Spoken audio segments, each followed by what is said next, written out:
I can't stop it.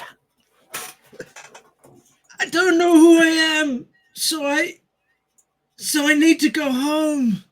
The interface has data tendrils like roots. They've been dug deeper in the meat, and they're meant to thread it through your brain, taking over whole areas. I can't stop it. I can't remove it, and I can't stop it. But I don't know. But I don't know who I am. And that That's is how most Alzheimer's starts. that's most mornings for me, so that's okay. Welcome to another episode of Science Fiction Remnant. I'm your host, Chaos. And I'm Mad Scientist Ray down in South plus one South Florida, otherwise known And as Australia. if you're wondering where is the other guy, he's a deserter, so he's not here.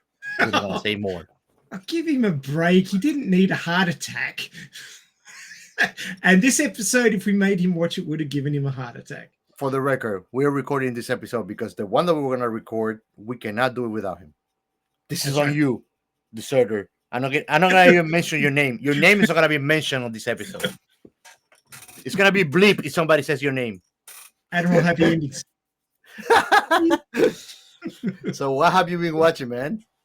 Me, well, I haven't had a lot of time this week. Actually, it's been really busy. So, keeping up with Dan to Dan. Although we're recording this, and a new episode of Dan to Dan's just dropped, and I'm like, I want to watch it, but so I have to wait for that because podcast is more important.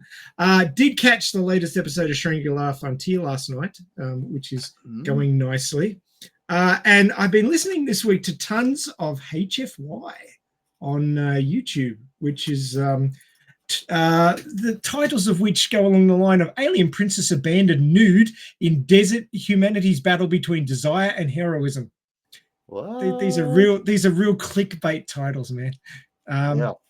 Aliens laughed at Earth until learning that humans are an elder race of the galaxy. That was interesting, that one. Galactic Council mocks human for inheriting a king's ugly daughter in the will. She's not actually ugly, but that particular race thought she was. Aliens laughed at inferior human fleet until our mothership arrived. That one was good. I really like that one, the way they set it up. Highly recommend that one. They're on the HFY Sci-Fi Story channel and the Best HFY Stories channel. So they have multiple channels from HFY. That's the channel that you share that has like short stories, right? Like intergalactic with humans. Yeah, they're under an hour long, and they sort of read sci-fi short stories. I've been enjoying them. The ones that you have shared on the Discord channel, I actually have enjoyed. They're very good.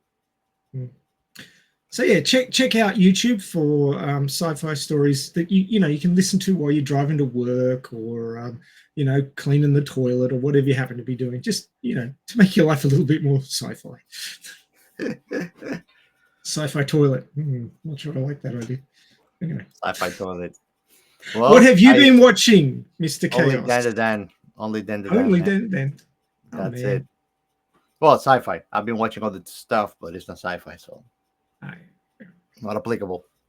But actually, sci-fi that I'm curious about. There's a new game on Game Pass called Mech Warriors, which looks very interesting. MechWarrior 5: The Clans. Is that the one? Yeah, it looks interesting. Yeah, that only came out this week. Yeah, I'm actually got a bunch of friends who are mad mech heads, so they've been talking a lot about that one. I'm curious about that one. It looks fun. That's actually a follow-up to the original MechWarrior 5 game, which came out a couple of years ago. So it's sort of like I'm not sure if it's an expansion pack or it's actually a follow-up game with the same engine. I think it's a follow-up game because it's a whole game. If it will be expansion, it will be kind of like a DLC. So you will have to play that previous game instead of a whole new one. But like it looks more fun than the other mech. Like I never been able to click with Mech Warrior games because they always felt kind of empty. Like it's just a robot and then buildings, and then there's nothing else for you to kill or hit. But this one looks like the world has been built more realistic, so it feels more immersive. So I'm curious about it. Well, I've been playing mech games since the 90s, so I saw them in their pixelated glory back in the 90s. Yeah. All the way up through MechWarrior 4, which I played a lot of in the noughties, and then MechWarrior Online and Mech 5, and now there's the Clans one, so I might have to check that one out. I mean, I haven't been playing games much recently, but that might get me back into it. we still have to play Bridge Crew on. Oh yeah. Well, Oculus. if we manage, because I always get problems. Yeah. Well, we should. Last time that we were playing, Robert and I spent about an hour trying to play. And you were having problems. Yeah, every time that the game started, like when we were together in the bridge crew, like on the bridge, it would freeze on me. Like I could not switch chairs, so it will be me in one chair, and then Robert has to do the other 4 positions, which is a very big undertaking. Well, if you pick your favorite one, and then Robert and I look after the rest of it, we should be able to manage. Yep. Well, we'll have to see if he doesn't freeze on us while I'm playing, because he freezes on me on my side. So basically, like I cannot see anything; it just goes black screen, and I can still hear you, but I cannot do shit. Oh. Yep. I just want to channel Mr. Worf. Today is a good day to die. Until I work out what I'm doing. But have you played on the VR the Star Wars games? No. Check them out, bro. Yeah, they're good. They're so fun. I think that it's very good at how the dynamic of the gameplay is very immersive and pretty cool. Actually, totally worth it. I think it's like $10 for the pack. I'll give it a look. Well, let's go to our next segment. Our science fiction remnant. This is the Funny Science Fiction Podcast. We are the Caribbean Science Fiction Network. We are Monorats. We are One Accord Level 2 Podcast. This is Jesse from Sudden But Inevitable and Open Pike Night. This is Sci-Fi. And if you don't know, Robert has... Oh, shit, I'm going to have to beep that. Yep, you'll have to beep that. You weren't going to say that. The Deserter has started a good movement for all sci-fi creators. So if you're a sci-fi creator, go to thisissci-fi.net and join us. It's like a sci-fi hub where everybody that creates sci-fi can collaborate together. It's a very good idea, and you can be part of it. Just go and join us. Also, if you like sci-fi, you just have to use this is sci-fi hashtag, which is a pretty great addition to the internet, I think. Whenever you want to find people that share likes with you on specific IPs, this is like the icebreaker of gatekeepers. So I always use it whenever I'm looking for something sci-fi that I like. I just add this is sci-fi hashtag to it. The good thing about hashtags is that they are very universal. So you can add it to any social media that you like. So be sure to use it and promote it. If you want to know the link, there is right here for the dcsci-fi.net, so you can join too as a sci-fi creator. And don't forget, you can always go to our website too and collaborate with articles that you might write about science fiction or real science stuff. Even I write some stuff, go figure. Also, you can give us a call. Don't forget that. You can leave us a message at 305-563-6334. Leave us a message. We can play it on the next episode. Now, let's go to our next segment.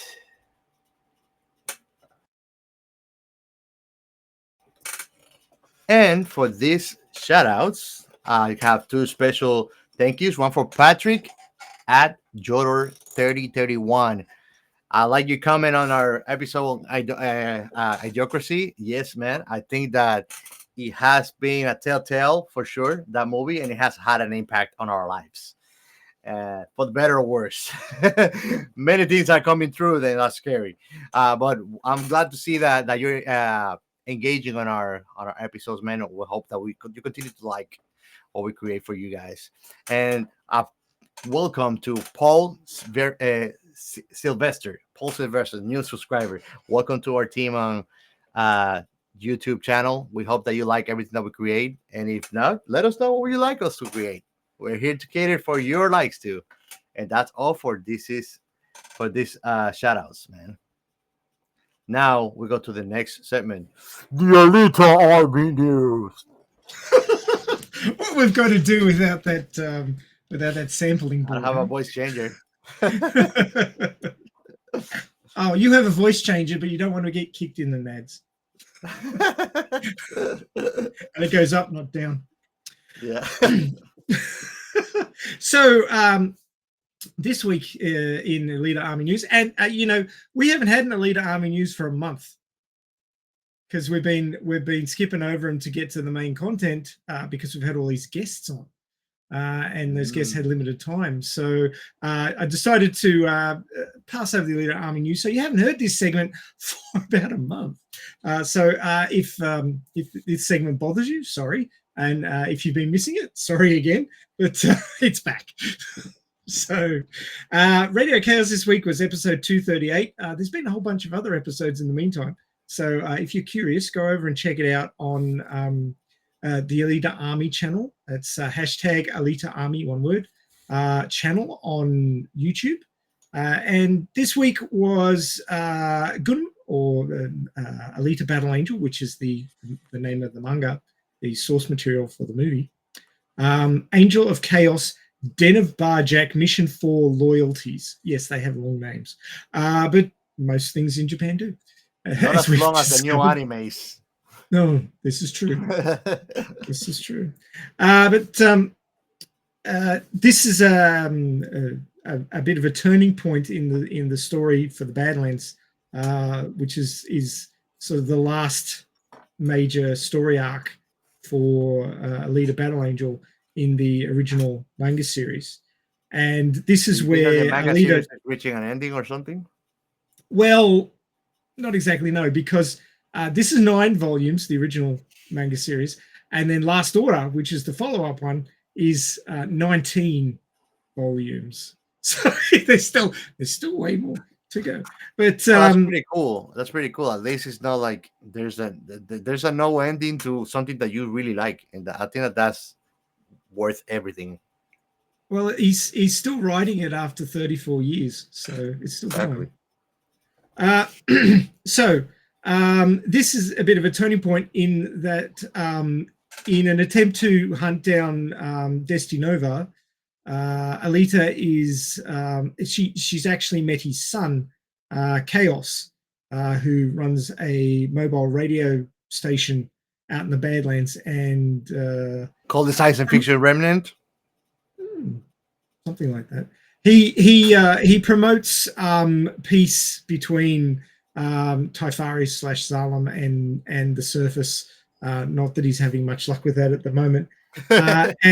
And he is known to the giant mechanical boss of the Barjack, known as Den. And Alita ends up going after Den and nearly has the better of him until a certain somebody gets in the way.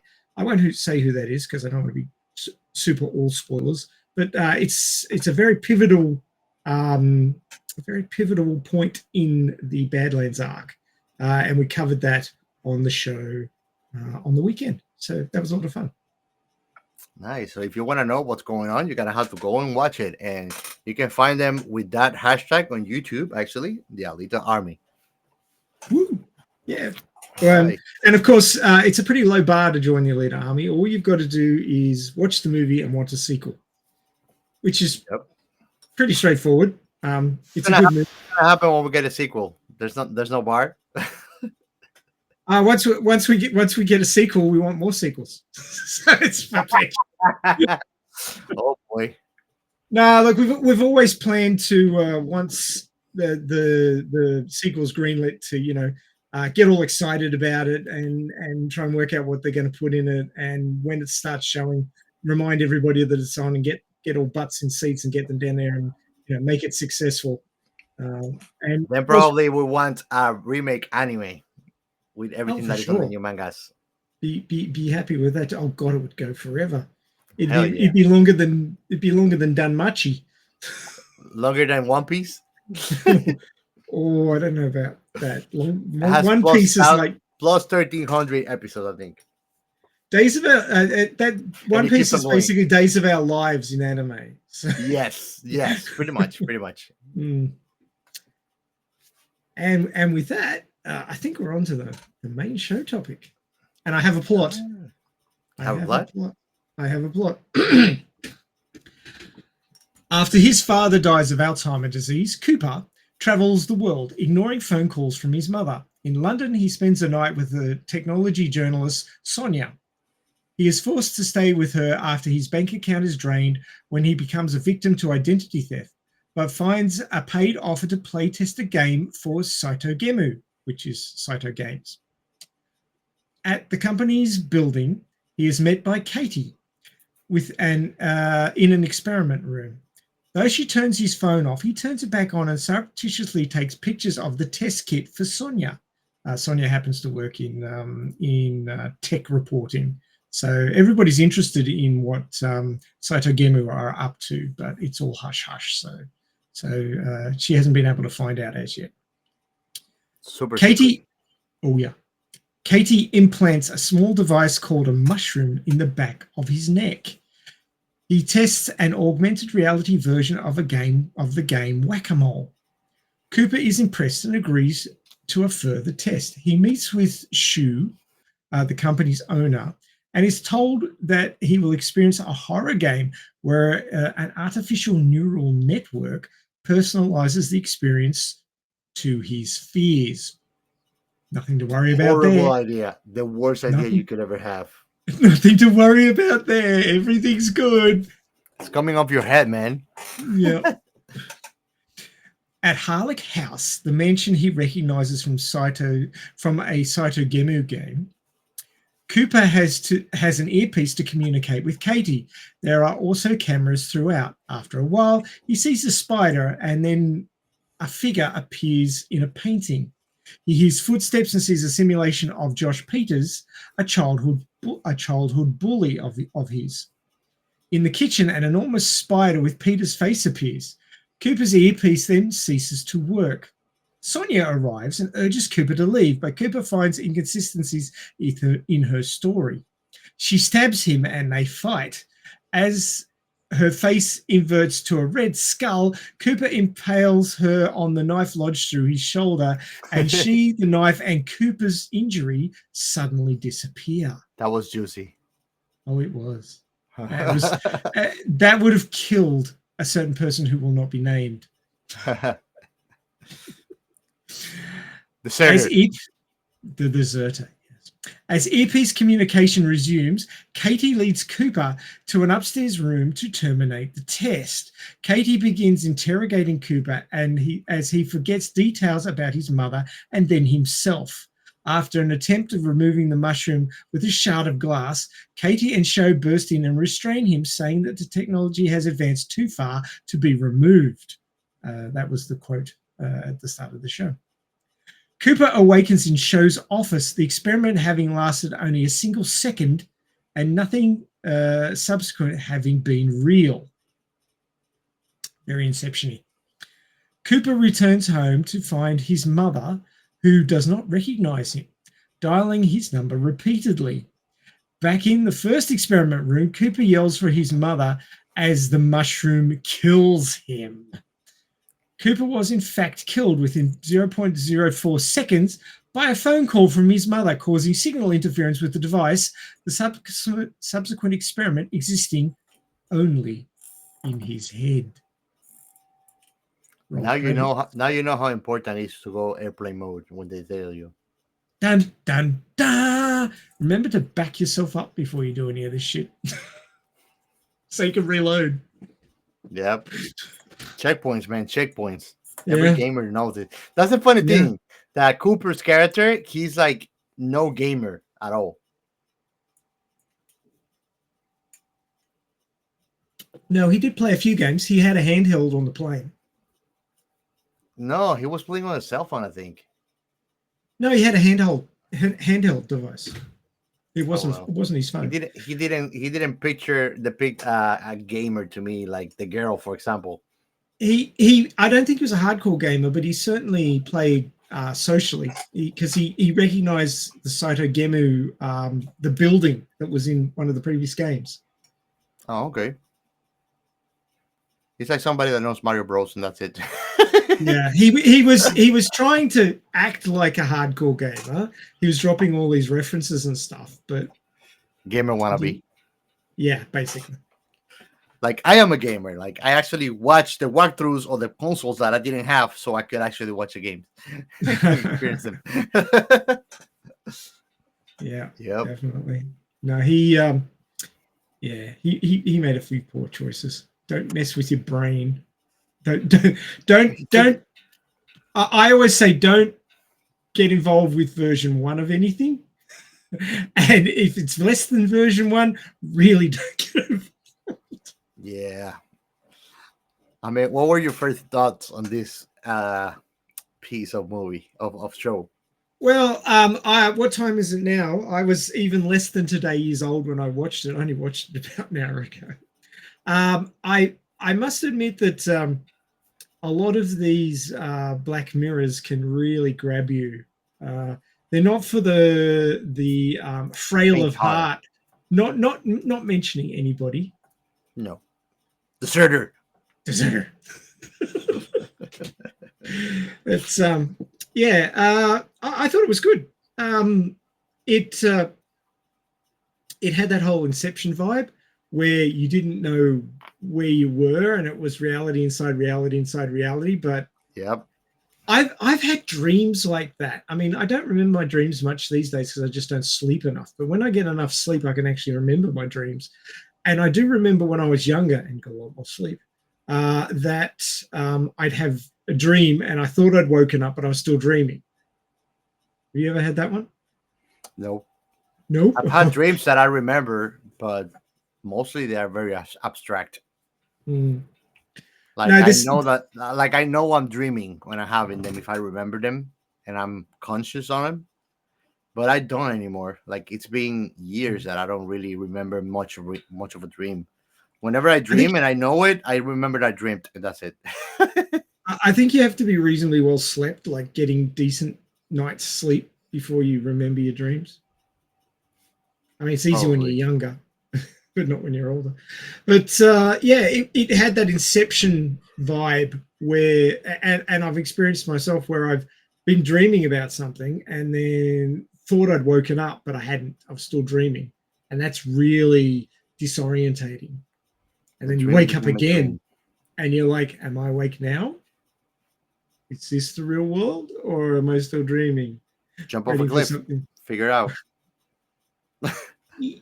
Yes, but no.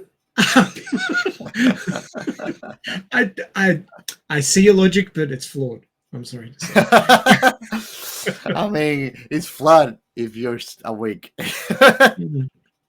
Yeah, look, obviously we asked people to go and watch the show before coming to listen to us talk about it. But this one, you know, if you're anything like a certain person who shall not be named, you may have trouble with this one. Yes, that guy. You may have trouble with this one because it is rather confronting in some ways. But I think that's what I like about Black Mirror is that most episodes are like that.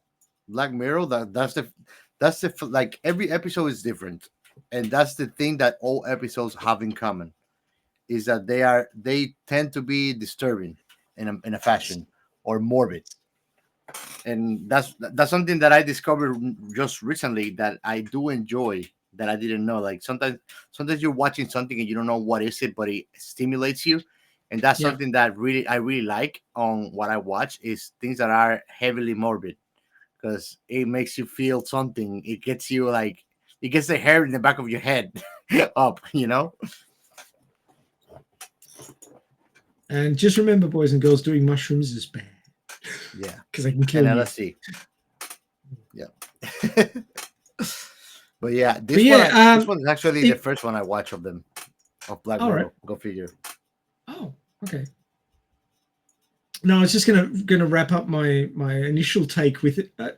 In the beginning, especially when he was doing whack-a-mole, It did remind me a lot of the first SAO movie, Ordinal Scale, which was all about AR, augmented reality. Mm-hmm. So, I mean,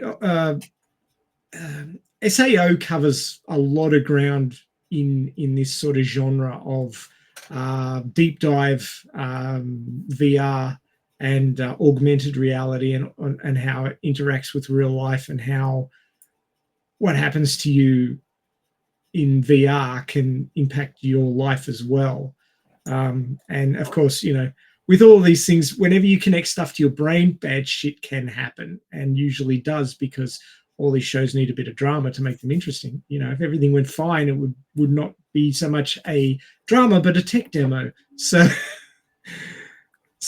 yeah, there's always going to be a bit of drama involved, and it can you know make people afraid of new things. But of course, I always think that being involved in beta testing, stuff like this, yeah, you're taking your life in your hands pretty much. Yep. You got to use people like me that don't really give a shit. Do you really feel like you're a representative case study? No, but because the problem is, like, I don't want to be a vegetable. If I die, I want to die and that's it. I don't want to die and get halfway and then stay a vegetable. I don't want to be a responsibility for anybody. I want to be dead and that's it. You know? That would be a very, very shitty thing, to be a vegetable and then be a responsibility for somebody else. That reminds me of a terrible joke, which I'm not going to repeat because it will get me banned. It'll get me cancelled. Oh man, I'm sure that I would love it. I'll tell you after the show. And if anybody wants to find out what the joke is, you can join our Discord. Yeah, because we'll talk about it there. We make all the jokes. Yeah, that we don't want to upset you lot with. So you have to come and look behind the curtain. Yeah, there we don't mind upsetting you. Actually, we go to upset you there purposely. Oh yeah, there's some spicy channels on that Discord that could upset some people. Oh, my favorite one is a ship post. Oh yes, that's the one. Anything I see that Geo will appreciate this, I'll put on ship post. Yep, pretty much. So what did you think of this one, Geo? So you saw this like years ago? Oh yeah. I think that this was the very first Black Mirror that I watched. I actually thought that this wasn't the first season. I just discovered today in the rewatch that was the third season. So I will say that I grabbed this one as the first one of Black Mirror and then Backtrace. But I will say that this is one of my favorite ones because of, I mean, it's about video gaming, it's about AR, and yeah, I mean, there's always the risk when you're tampering with your brain at such an intimate distance that something is gonna go wrong. Because your system, your brain, you're not made for that. So you're tampering with something. We're tampering with something that we really don't fully understand and grasp the full functionality of. I don't think that. I think that if we really knew our anatomy to the molecule level, medicine wouldn't be evolving constantly. You know. So that being said, the risks are very high when it comes to that. That's why I'm following very closely the advancements on Neuralink, and I'm so interested on everything that is happening. I think that this is one of the promises that have been made on Neuralink, actually, that you should be able to do things like this with that kind of interface eventually. But me, like, even though I love the technology, I'm probably never gonna get some of those things in my head. I don't trust it. Well, you might have a choice very soon.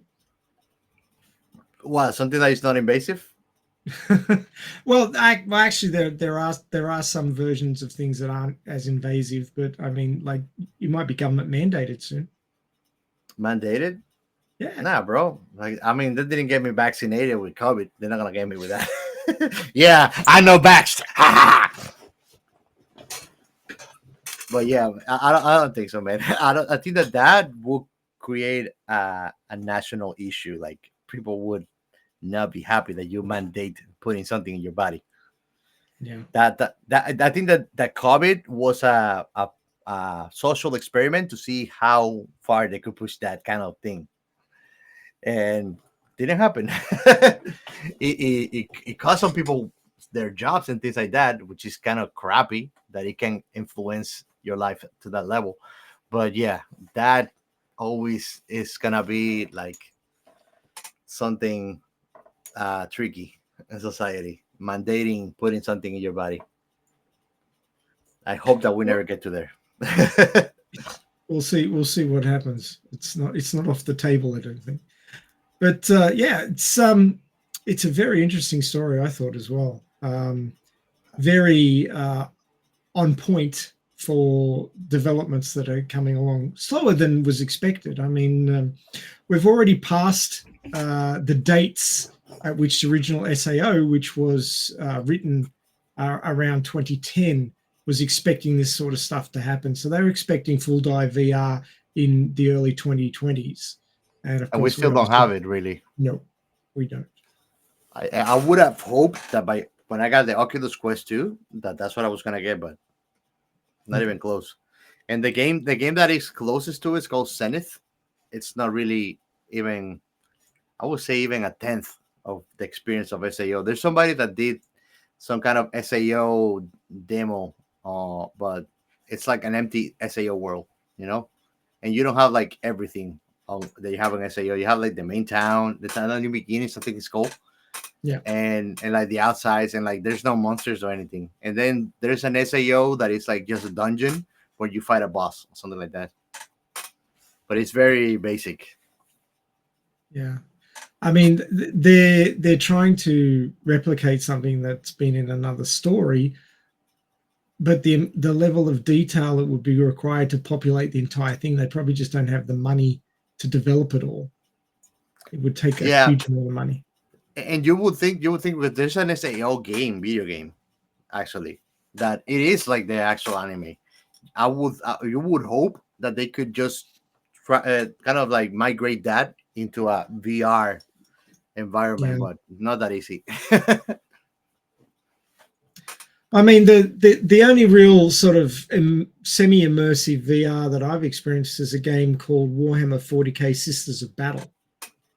And I mean, I've been a big fan of 40k for decades now, and I've read a lot of the novels, and it really did. I mean, it takes a little while to get the hang of it, and you're thinking, how do I move? How do I do this? How do I do that? When you're getting used to the device.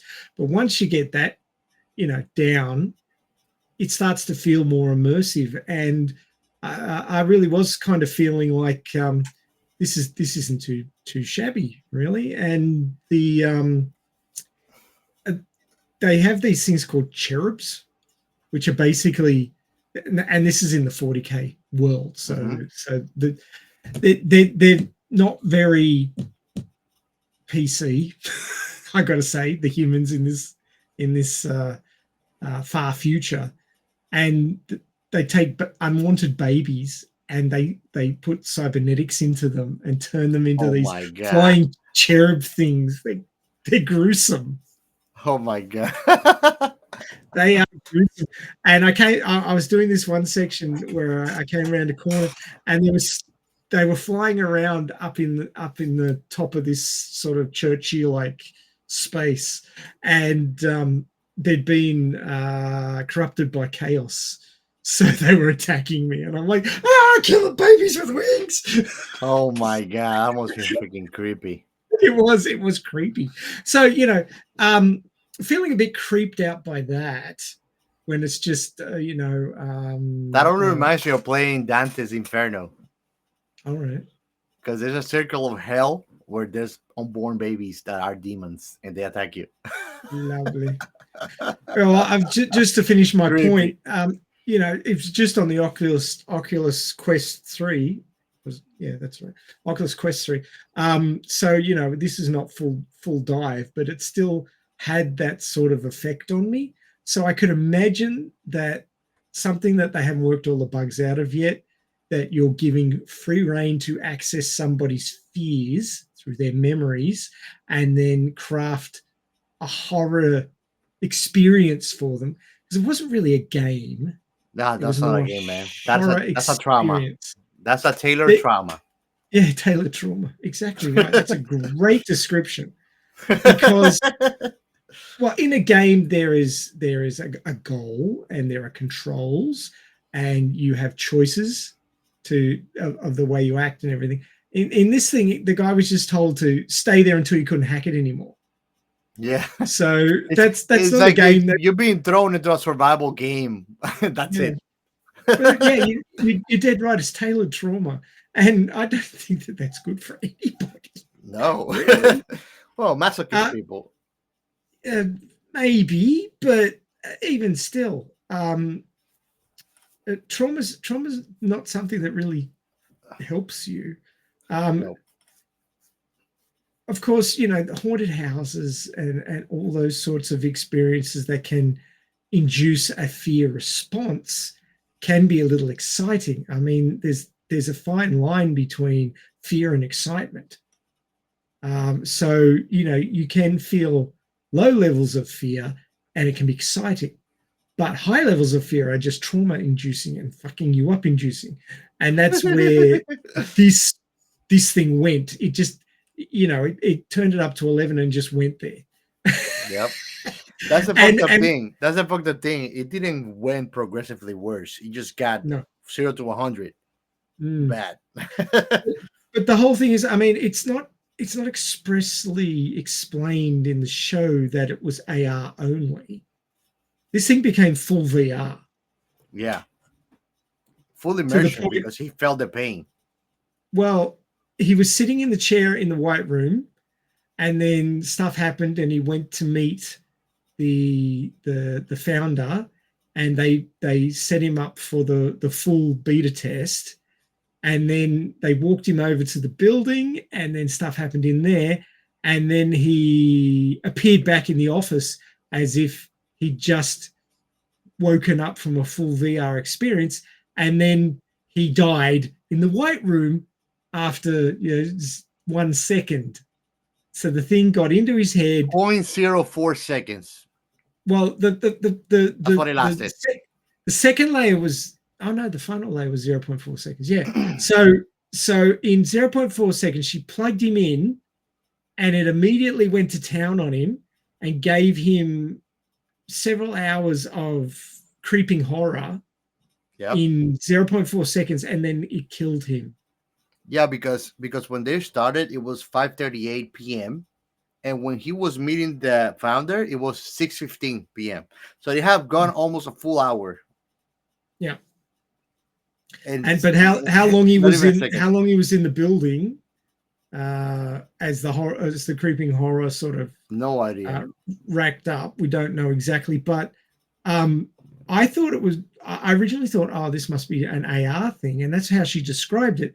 But it became full VR, took over his brain, gave him a horror experience, and then killed him within 0.4 seconds, all because his mother tried to call him because the phone was turned back on. Which makes no sense to me, like that a signal of a phone call could do that when you are on a device that you're in a space that has other signals coming in and out.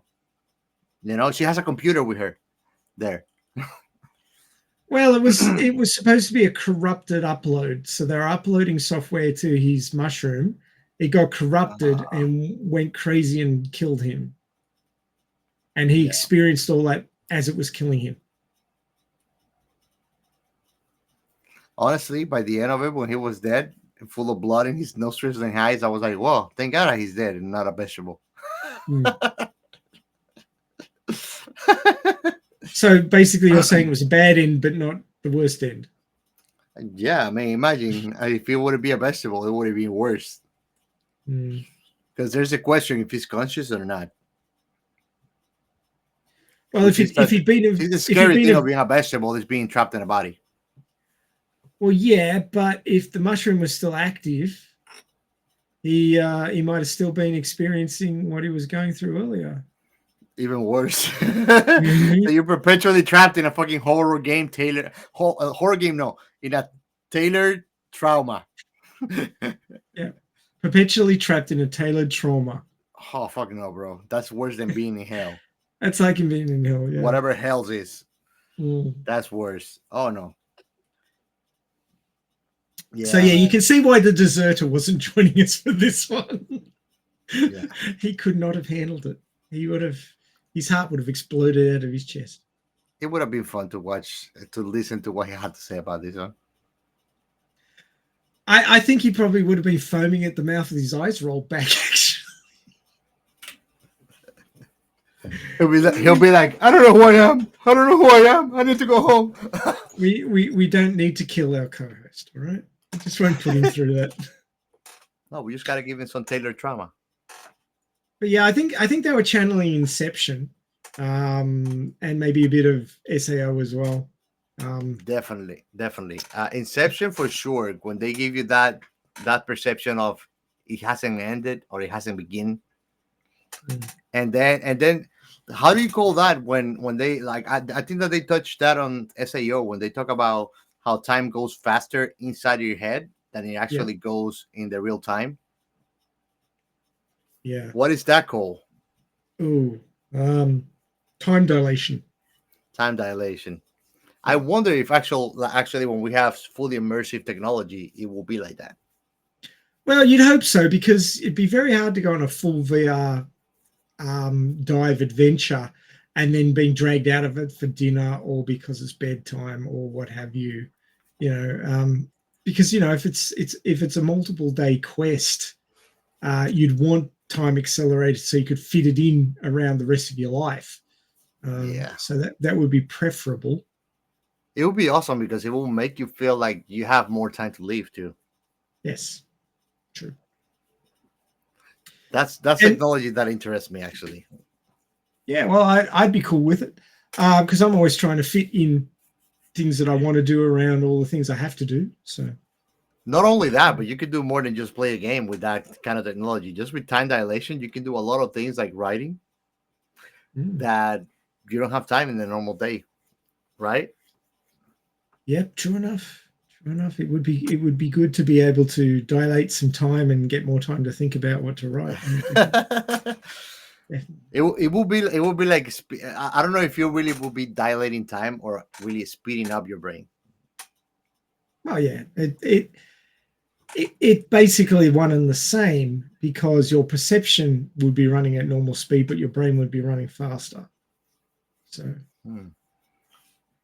it makes me wonder. If you perceive it at the speed that you're perceiving things now, then it would definitely be time dilation, because the time would expand. You'd have more time than normal. Be getting more stuff done. I could see it be very popular, actually, if you could do it. Yep. It makes me wonder, but the other funny thing is that when you think about that, I think I was watching something about technologies of the Nerf gear, and there is not a prototype but a concept that doesn't have to be something as invasive as putting something inside of your head like the mushroom, but like you could drink something like a pill with nanobots that will be a temporary thing. It will allow you to become fully immersive too with that kind of system. Well, hey, life is temporary. Yeah, but you know what I mean. Yeah, I do. Putting an antenna that can fry your brain is not the best thing you can do. Yeah, I agree. Yeah. It's interesting that the whole idea for this story came from Whack-A-Mole. Really?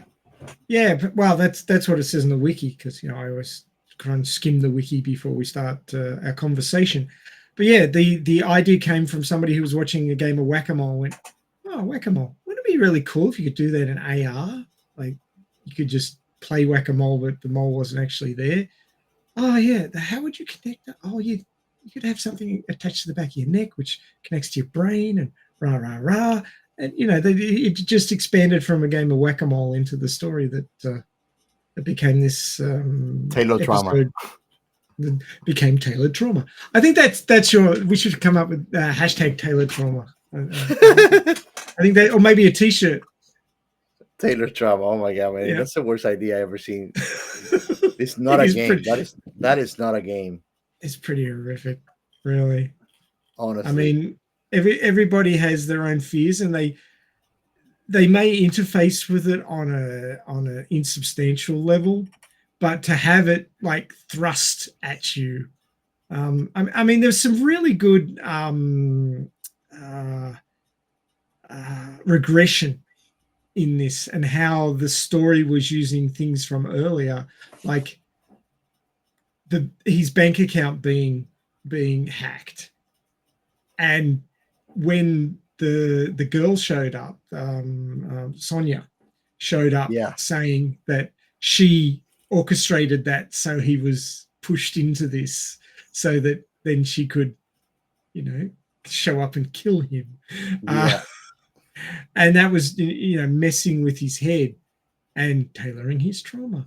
I mean, he formed a somewhat short-term relationship with this girl, but she was somebody that he opened up to, so he felt a connection to her. And then this tailored trauma device turned it around on him and turned her into a complete psycho who had done it all just to get the opportunity to kill him. And the knife random guy. Yeah, and the knife through his shoulder mustn't have been much chop neither. It must have been pretty brutal. So yeah, I mean, it was well written, I thought, and the different sort of inception-y levels of what was going on. I thought the story was well told in that fashion. Because if you look at it, your brain relies on your senses. Now, if you subvert those senses, there's no way of telling if what you're seeing, hearing, feeling is real or not. Yeah. Unless the immersion breaks, unless something doesn't look real anymore, like it's digital, or you can put your hand through it because it's a projection, then you can't tell whether you're in reality or not. You might get a bit of back brain uncanny valley, sort of, this doesn't feel right, but you may not be able to explain it, and that would mess with your head. Like it would almost be like going insane, like having a mental disorder. That's a patch download upload to going crazy. That's the truth. The way I see it, the only way that this kind of technology could work is that you have a safety net where it is partially immersive.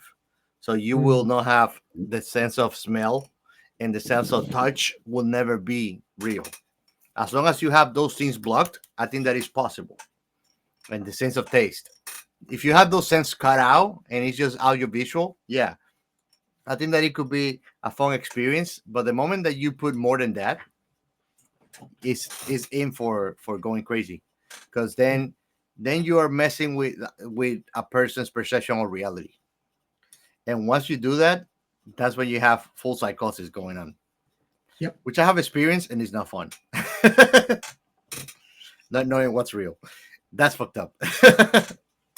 Well, I had a somewhat similar experience, although it wasn't full dive VR kind of thing.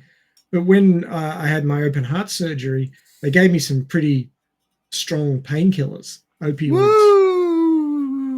And well, it wasn't woo. It was more, I was having conversations with people who weren't there. Yeah. I'd be there talking to somebody, they'd be talking back to me.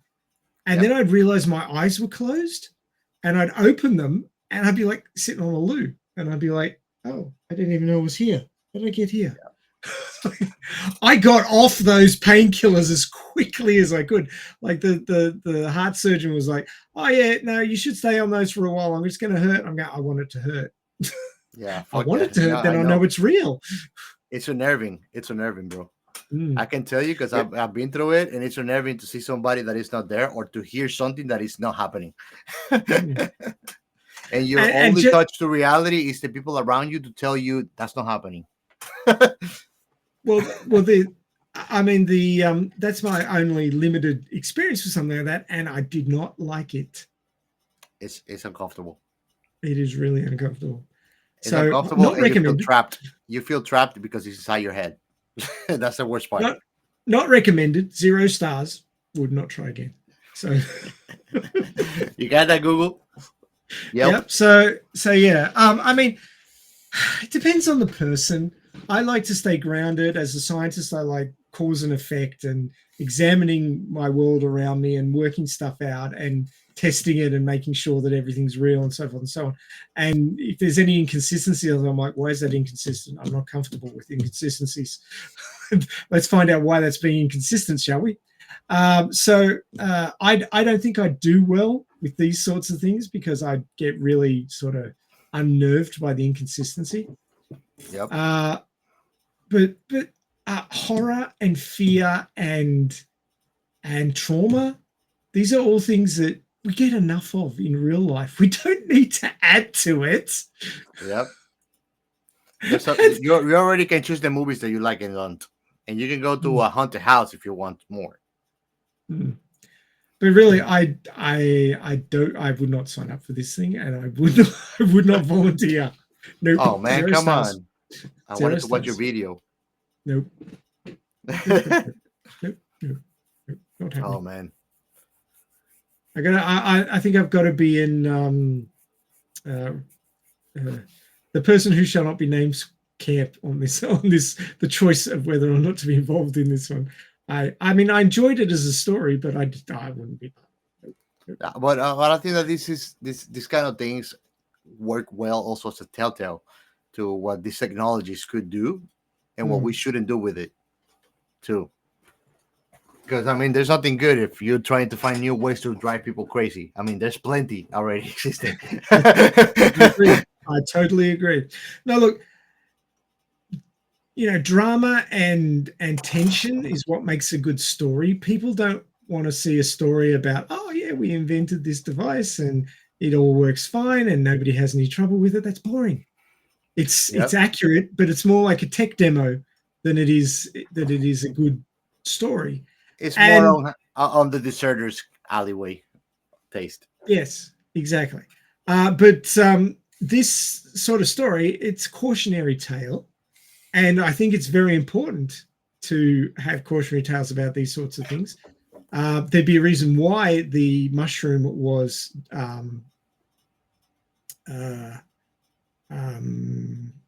not accepted as a patent, was denied because it was faulty. And it fucked people up. So, yeah. But yeah, it was all written into this story.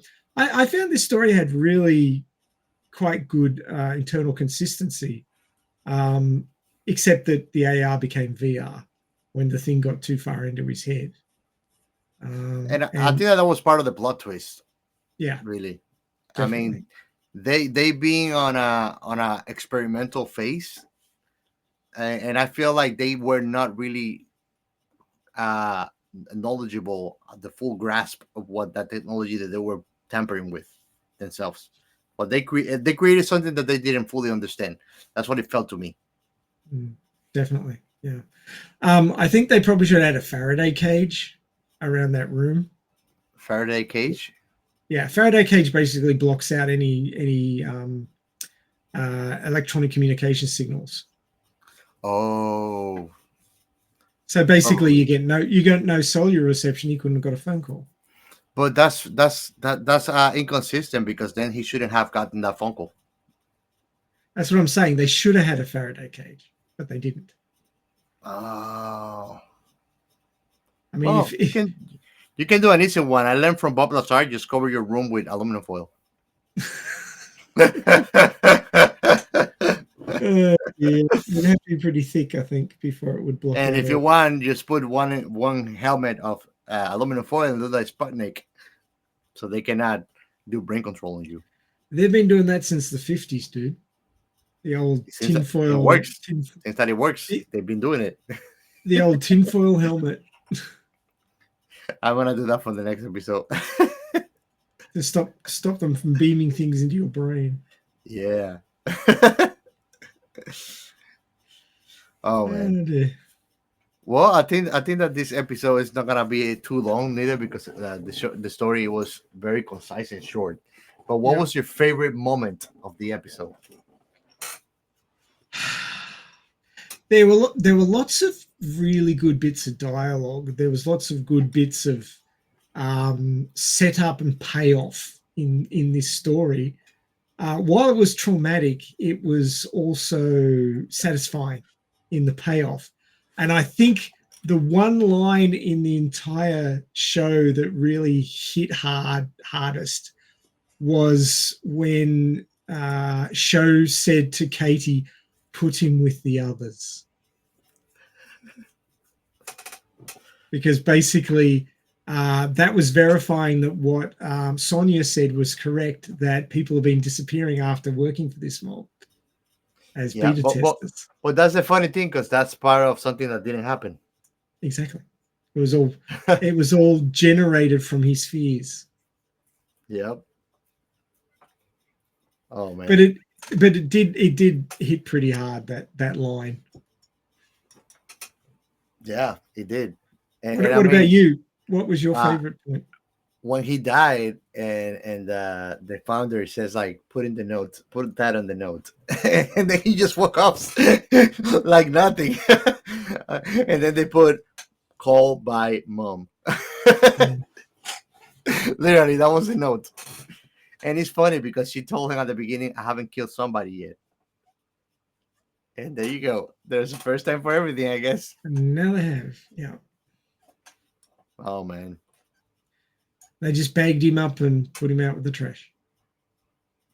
Yep.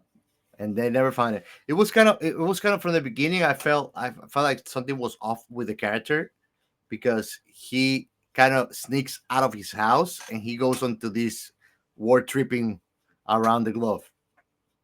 And it's like he's trying to escape reality. Yeah. Which kind of connects perfectly to what happens after. Oh yeah, sure. I mean, it was a recurring theme. You're quite right. And I guess somebody who's attempting to escape reality in reality would oftentimes attempt to escape reality in other ways, like alcohol, drugs, or into VR. And I do think that there will be a lot of people who get addicted to full dive VR when it becomes a thing, because I think it will become a thing eventually. Oh yeah, definitely. They'll find a way because people want it enough. They'll find a way. I think that people do that already. Like I've been in chat VR a couple of times, and it's a weird place to be because you're gonna find people that do that. They just live in there, and there's all sorts of people. Like I didn't know until I actually went on YouTube video and check it out. But like there's these people that they don't talk to you and they just follow you through everywhere you go. They just tell creepy. you. And you're like, and you try to talk to them, and they won't talk to you. They will just follow you. And there are people that just do that on chat VR, VR chat. It's creepy as hell. There was a game. That's what it's called. Yeah, Second Life. Second Life. Have you ever I never played that it. I never played it, but I've seen it. There's actually they made a reference to that in a show that I like, The Office, where like one of the characters, Dwight, he goes into a breakup, a very hard breakup, and then he's trying to like occupy his life with something, and he gets addicted to that game, Second Life. And another one that people do is Sims, just like Second Life. Well, apparently Second Life has been around since 2003. So its 20th anniversary is last year. And I was talking to somebody who spent a lot of time with Second Life, and basically you can like generate income within the virtual you can sell world things for real money there, and then make an income, make a living through building things in Second Life, which I found really quite interesting. It really could become like a Second Life, as in that's where you make your money, and you probably just get off there to eat and go to the bathroom and have your one shower a week, and Jesus Christ. 1 shower a week. yeah, Not even I can do that. I couldn't. It wouldn't I work gotta for me. shower at least every 2 days, man. Yeah, 2 days. I find That's it, my I limit. find it 2 hard days. I find it hard to wait that long, but Yeah, man. but yeah. So I mean, like you could see people when it becomes full dive, just getting lost in there. This is better than real life because, you know, I have more. What's the word I'm looking for? Possibilities. Um, They there's can a have the life particular- that they don't really have on the real life. They can be exactly. they could be who they really want to be in real life. They can be there and feel accepted there because they're gonna find somebody that they cannot find really. It's easier to connect with people online that is easier to connect with people on real life because you get access to a larger amount of people, a larger crowd online that you can do locally. That's a reality. The other thing is, if you're really into a game and you're playing it online and you meet somebody in that game, you already have a point of contact, a point of similarity, Yeah, and a commonality. you can a commonality, exactly. And in games that are, you know, virtual worlds and things like that, you often have more agency than you do in your real life. True. You're able to do more things and affect the world more significantly than real life, or you feel like you could in real life.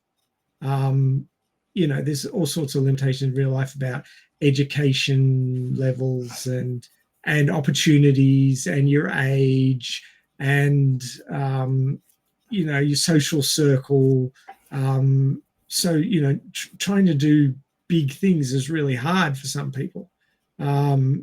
If they don't have those opportunities or are not positioned to do those things. Whereas if you join a virtual world and you really want to do something, there's usually a way to not necessarily make that happen, but you've got more chance of being able to do that, like become a guild master or become one of the noble class or ruling class or whatever you happen to want to try and do.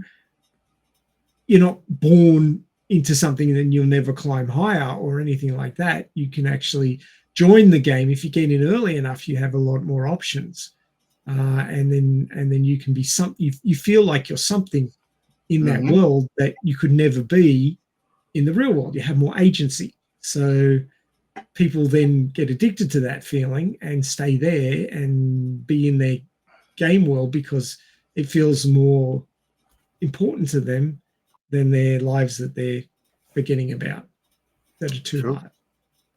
For me, it's different because whenever I connect with people on games, usually it migrates to personal friendships, and then I find that divide when I realize that the only thing that we have in common is the game, and then when you find real good friends that you have a lot of things in common and you enjoy the same game, but it doesn't limit itself to that. I have both experiences. Yeah, if you make friends with somebody that you can't physically interact with, like they live in another country or something like that, you can often feel limited in how widely you can interact with that person. Whereas if you have friends, and I like when I was living down in Sydney back in the noughties when I was playing a lot of MechWarrior 4, some of the guys who ended up joining our clan, and I ended up being, you know, the sub leader of the clan. And I was running a lot of raids and all that sort of stuff. And those guys, I ended up finding out, didn't live that far away from me. They were a couple of suburbs over. So I caught up with them. And we're still friends to this day because I found out they also like role-playing and various other things that we were doing. So we'd hang out and do these other things in real life. But then most of the time we were just interacting through the clan and the game. But we're real life friends as well. So it's actually funny. One of the guys who was big on the game back in the day, he ended up marrying an ex-girlfriend of mine. So when I go to catch up with him, I see my ex-girlfriend and I'm like, hey, how you doing? Awkward. Yeah, I have friends that I've met through like playing Call of Duty that we even video call and we talk every other day, you know. And then I have friends that I play Call of Duty with that if we're not playing Call of Duty, like we're not talking about anything.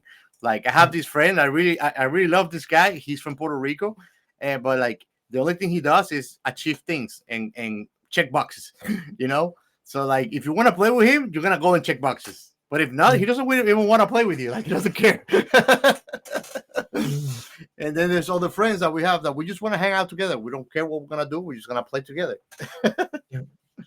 I guess it's more it's the sort of personality that the person's got, and whether they're just focused when they're in the game on beating the game, or whether they're there to make friends and interact with other people as well as play the game. So I've met both types.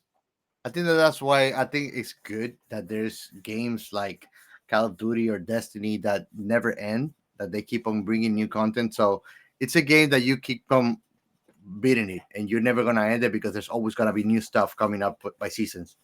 So it keeps you in the same game as it evolves through the consoles, but you always have something new to do. It's not like, oh, we beat the game, it's done, it's over. Which I had that feeling too when I playing something with somebody, but the game has an end, and then once it ends, it's done, you know. And then you don't have common likes on other games, and it's like, okay, whatever, bye. Yeah, I mean, with MechWarrior 4, we weren't playing the campaign. We were playing online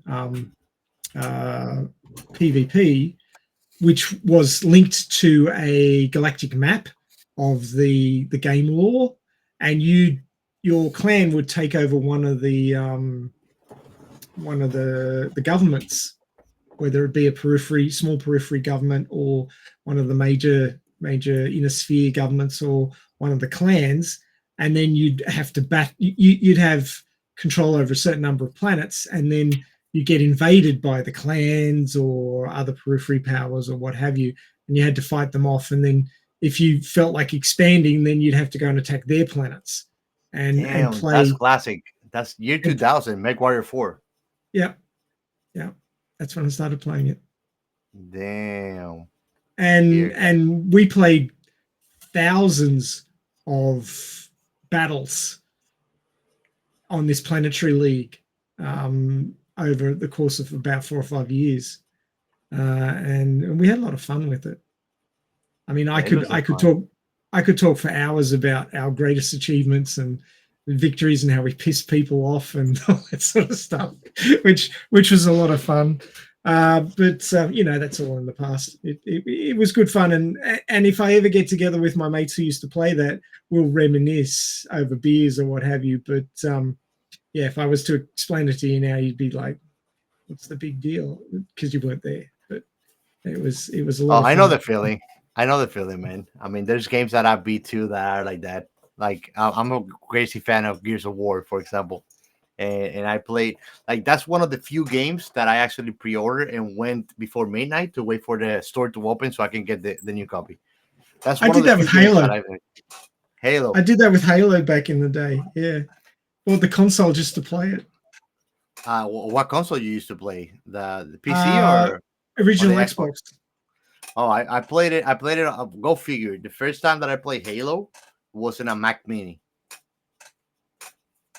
That's how I discovered Halo. I didn't have an Xbox back then. In the Dominican Republic, my dad had a Mac Mini. My dad likes graphic design and arts, so he always had Macintosh computers since 1995. And this guy he had on the Mac store in Dominican Republic gave him the CD and thought, "Give it to your son." And I put on the Mac Mini, and it was Halo 1, the first Halo for Mac Mini, and that's how I got into Halo. But I didn't get to play Halo online until Halo 3. Yeah, I mean, I took a friend of mine. He was one of the MechWarrior players. He came over to my house. It was like 2003 or something, and we sat down that night and started at like 8 p.m. and played until 5 and went through the entirety of Halo 1. I had it memorized. okay, we go over Oh, here, we do this. I did that with Gears of War actually, so I know the feeling, man. With You get Halo, the I would do. tank, you blow the That's thing up. the beautiful thing about Halo that I like is that the full campaign you can play it up to 4 people, I think, in co-op, which was one of the main problems with the Halo Infinity, the newest Halo that people have problems with is that when he came out, it was single player only, and they changed the controllers. They try to make it look. They try to make the controllers more like Call of Duty, and people didn't like that. They didn't fix the controllers, but they did fix the problem of being able to just play single player campaign. So they fixed that at least. Yeah. But yeah, Halo has changed a lot since the beginning. But Halo is a great game, actually. I pretty much only ever played Halo in split screen. Oh man, you gotta play Halo on like full screen, but like co-op game online. If you ever get a console or you get a Game Pass, you gotta let me know because actually they have on cloud gaming all the Halo games. All right. So we could do like you, me, and Robert. We could do the whole set of campaigns. Although it's kind of painful to play with. Oh, I say his name. You gotta blip it twice now.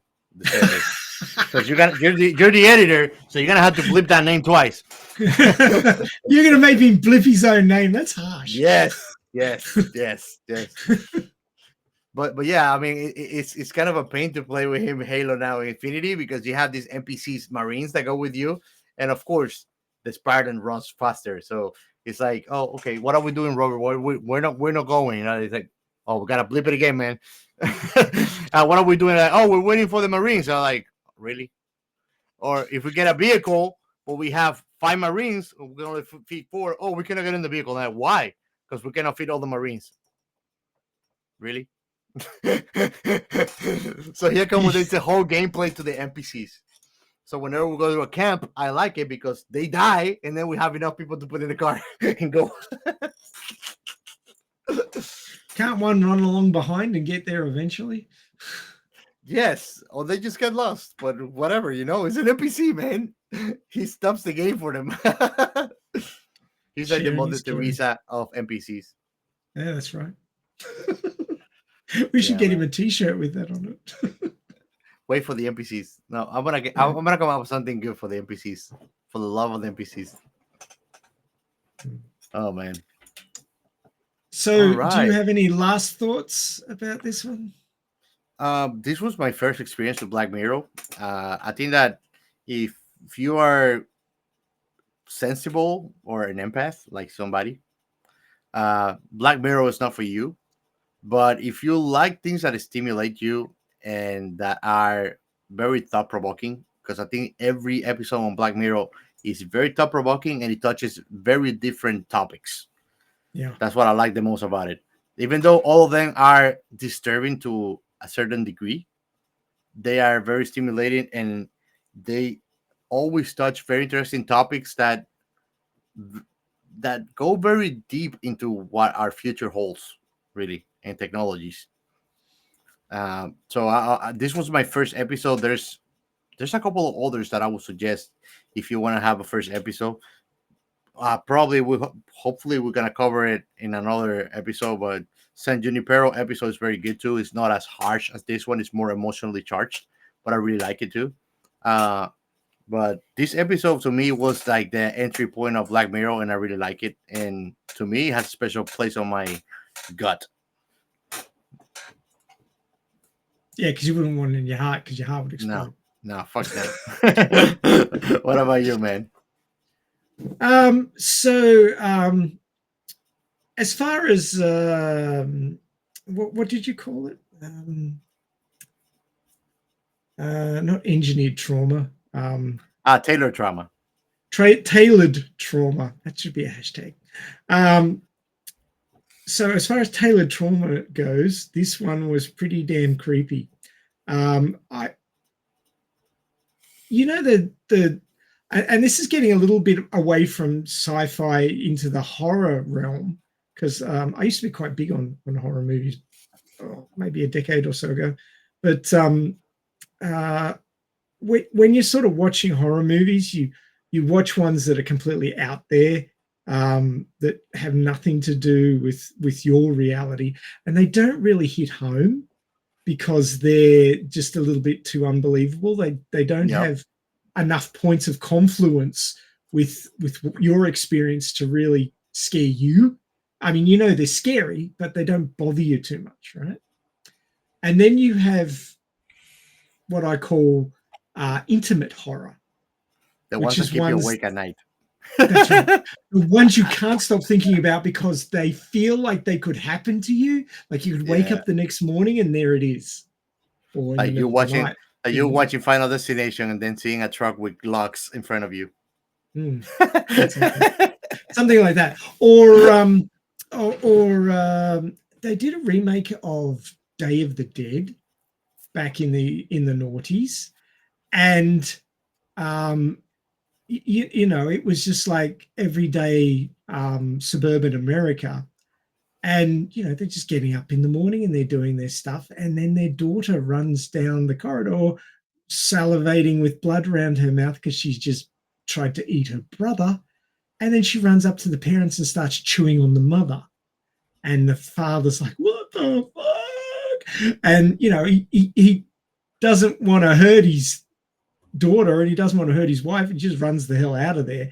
And it's like driving down the road, and like a naked woman just steps out in front of him and she rolls over the top of the car. He's like, oh god, I just ran somebody over. And then she gets up, she's like, yeah. It's like, fuck. And it's just like that could just happen like any day. That it's set in your life. It's not like 1700s or way off in the future, and he's like now. And it's the sort of horror that you can't push away with your mind saying, oh, that's way out there, that's got nothing to do with me. It's got everything to do with you. And that's scary as shit. And this show reminds me of that, because he's got his issues with his father's death, and he's running away from that. And he meets this girl and he thinks, oh yeah, she's okay, and so forth and so on. And he's just picking up all these little things that may or may not mean anything. And then this corrupted software goes to work on him and fucks his shit up. And it's very intelligent writing that all of these little things were paid off during. It's only like 56 minutes long, including credits. And the story really it's very lean. There's no wasted time. There's no wasted scenes. Everything builds to the next thing that's happening. And, the acting was really on point. The guy, what's his name? The guy who plays Cooper. Wyatt Russell. Freaking excellent acting. I was really impressed. I love how he maintained an awkward guy kind of vibe the whole way. Yeah. The whole way he felt like it was awkward everywhere that we go. I mean, even to the point when he walked into the place to become the beta tester, he was dropping these jokes that went over like farts in an elevator. And you just sort of you could feel his fish out of water nervousness. And how he was feeling nervous about it, was trying to brush it off with a joke, and it just wasn't working. But also he was like also trying to be like do a little bit of industrial espionage, which backfired on him something chronic. So backfire. Yeah, very much. So I mean, and it went from everyday people running away from their problems to high tech. Oh my God, this software's fucked up and killed a guy, and traumatized him just before his death. It actually reminded me of a game of Cthulhu that we played, where you've heard the term total party kill when you're role playing. No. You haven't heard that? Oh, well, you haven't seriously role played that. I know who Cthulhu is. Yeah. Well, a total party kill can happen in any game, and it's basically where things go so badly that every character dies. That's a total party kill. I've been through 2 of them. They're unpleasant, but it sort of punctuates the story pretty bloody heavily. Now, in games like that, start a new game. You start again. You either start again with all new characters and a new storyline, or you play something else. Usually swap game masters and go off and do something else, because everybody's a bit traumatized by having their character killed. But at least they all died together. It's worse when one character dies and everybody else survives, and it's like, ha, and they're like, you bastards. So that can really screw up a gaming group. But when that happens, at least you can join with a new character, and that's it. You could, yeah, but some people get very attached to their characters.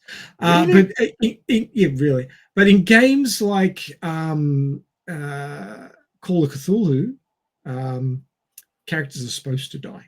They're brutal games, and people die. And if you're like me, sometimes you cause a total party kill, which is not unexpected in Cthulhu. But I have the distinction of having caused a total world kill. Oh, TWK. shit. Yeah. I got Earth destroyed. But what happened at the end of it, I basically helped out one of the elder gods to come back and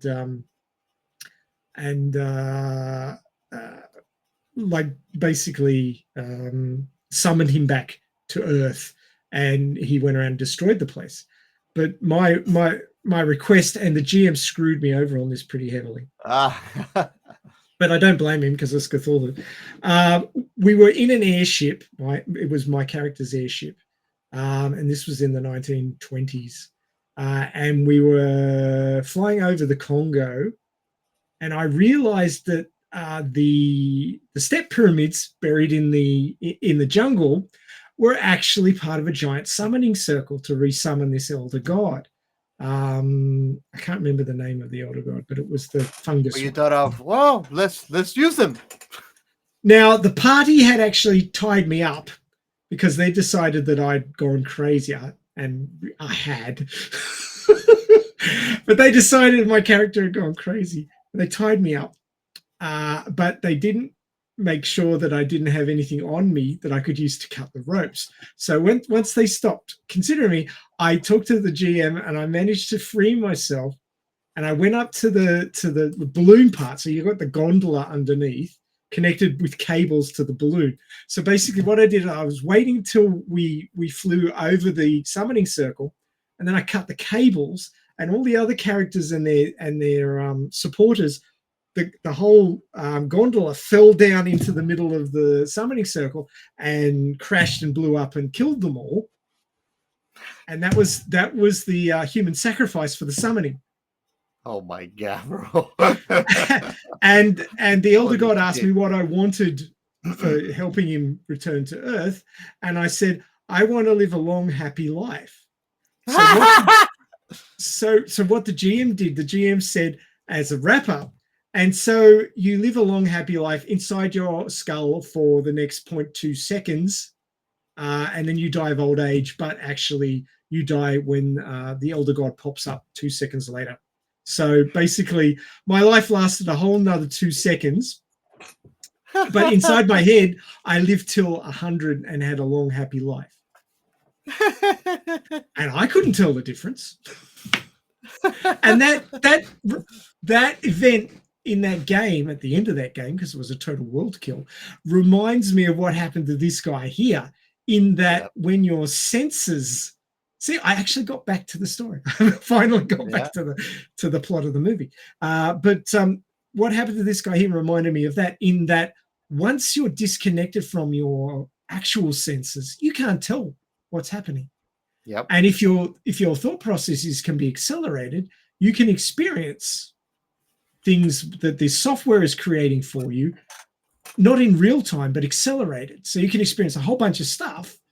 And preferably you don't want the software to be self-intelligent and learning and be there to fuck you up. But it was. in this story. So yeah, he had a bad time and died in 0.2 of a second. Oh my god, bro. Not the first time it's happened. It's happened to a character of mine before, but I'm not inexperienced with the concept, so I find it really The interesting. destroyer of worlds. Yeah, but I only lasted 0.2 seconds longer than everybody else. So it didn't really matter. There was very little The last advantage. one. Yes, that's right. But yeah, I think it was Yog Slothoth. I think that was the name of the elder god. Yoth what? Yog Slothoth. Slothos. Yes, it's like Cthulhu. It's words that don't make much sense in English, but yeah. So this is a cautionary tale, obviously, and this is the sort of thing that you don't want to be getting involved with. So highly recommend you wait till version 2 before you get involved with any of this sort of shit. Honestly, don't get even version 2 of Taylor Trauma. Nothing good is gonna happen. If they name it that, I'm passing. I'm just absolutely passing. I'm not. Oh, they're not gonna name it that, but it's gonna be that.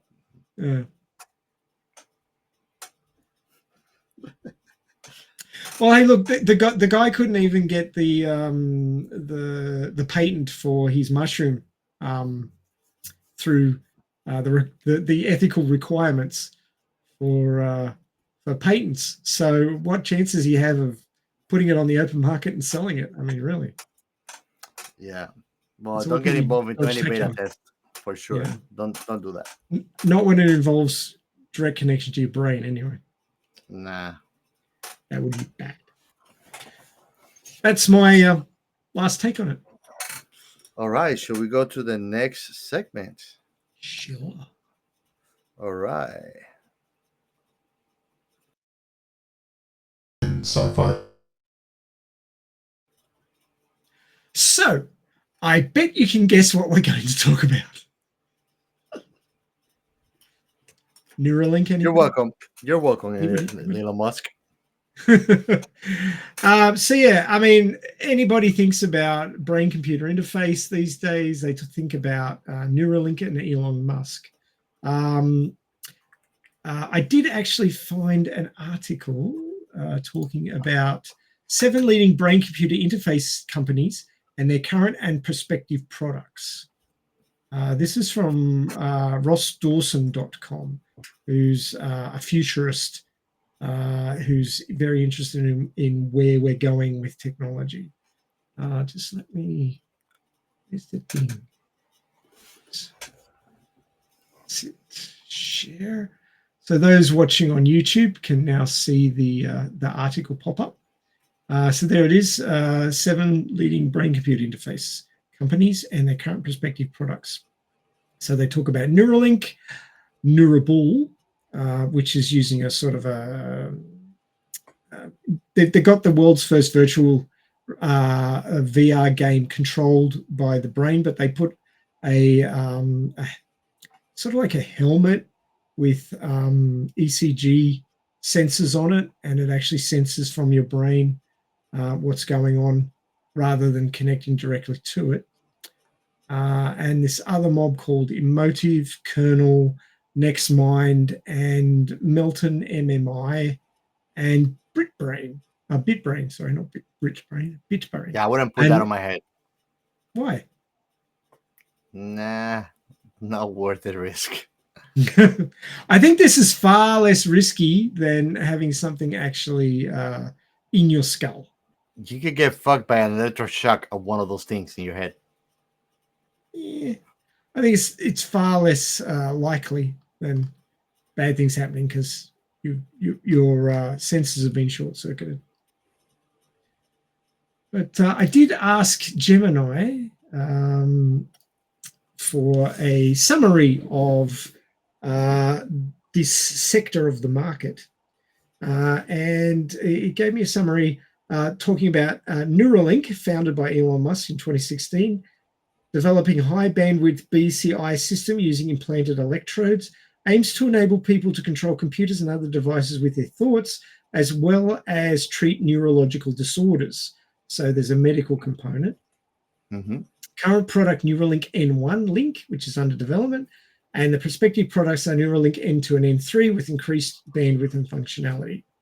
So that's a basic overview of the Neuralink plans from Elon. And then there's Synchron. God, that's hard to say. Also founded in 2016, developing minimally invasive BCI system that uses stent-like device to implant electrodes into the brain. Oh, yay, more electrodes in your brain. Aims to help people with paralysis regain control of their limbs and communicate, which is more medical than controlling computers with your mind. Mm-hmm. Current product is called Stentrode, and it's FDA approved for clinical trials in the US. So it's coming along. And their prospective products are more advanced Stentrode devices with increased functionality. So, obviously version 1, version 2, version 3, as these things go. The next one is BlackRock Neurotech, founded in 2004, developing a high-density BCI system for research and clinical applications. Current product is the MOVE system, used in research and clinical trials, and prospective products is more MOVE systems with increased functionality and new BCI systems with other applications. So BCI stands for Brain-Computer Interface, in case you're wondering. So then there's BrainGate. I won't go through all of these because they're not saying a whole lot more than the previous ones. BrainGate, Neurable, BitBrain, NextMind, Paradromics, and Kernel. So obviously there are quite a few companies working in this area, and they're all sort of racing to be the first to come up with workable solutions, which A, safe, B, useful, C, affordable to a certain degree. But there's a variety of applications, including medical, to help people with paralysis regain controls of their limbs and communicate. Research to study the brain and develop new treatments for neurological disorders. So rather than reconnecting people's limbs and making them move again and then being able to talk, it's more looking at the brain and things that aren't going right with the brain and trying to help with those. And then the consumer level, which is to enable people to control computers and other devices with their thoughts, which, it rather than having to talk to Alexa or Google to turn the light on, you just think it and the light goes on. Well, I find it funny because there's even like funny videos about it, but I think that if you have an AI that is giving you some Google generated answer, you're dumb because you're not thinking for yourself, and that's not you. You're just basically becoming an echo chamber of a computer. Yeah. So like for example, like people nowadays, like I've heard that people don't even use Google anymore. So they don't formulate their own questions. They just ask Google to make the answering questions for them. And when I think about it, it's like that's pretty bleak because like when you're formulating a question, even that act of formulating a question, like Neil deGrasse Tyson says, it's not that we have the wrong answers; it's that we don't make the right questions. Yeah. And making the right question will give you a different result. Not like asking the AI to generate everything for you is just quitting on you thinking.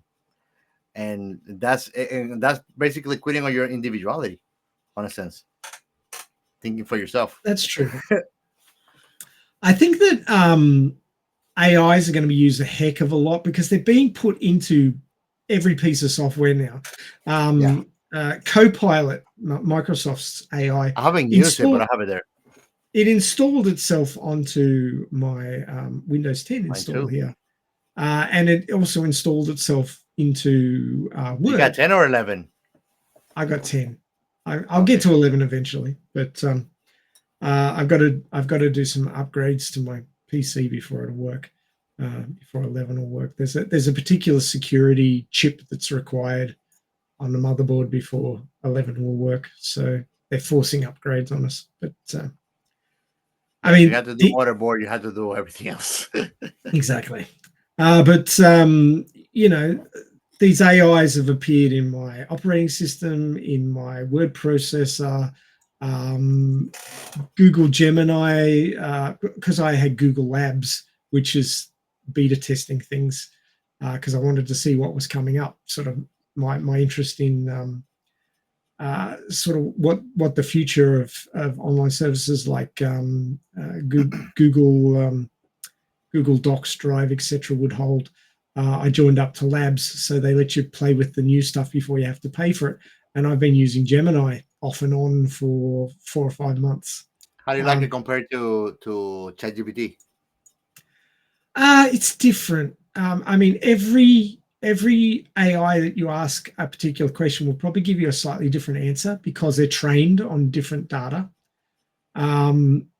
So it's kind of like how, every people who've gone through the same course get something slightly different from it, and will have a slightly different take on the course content and what they took from it and how they might use it, and their opinions on it all are slightly different.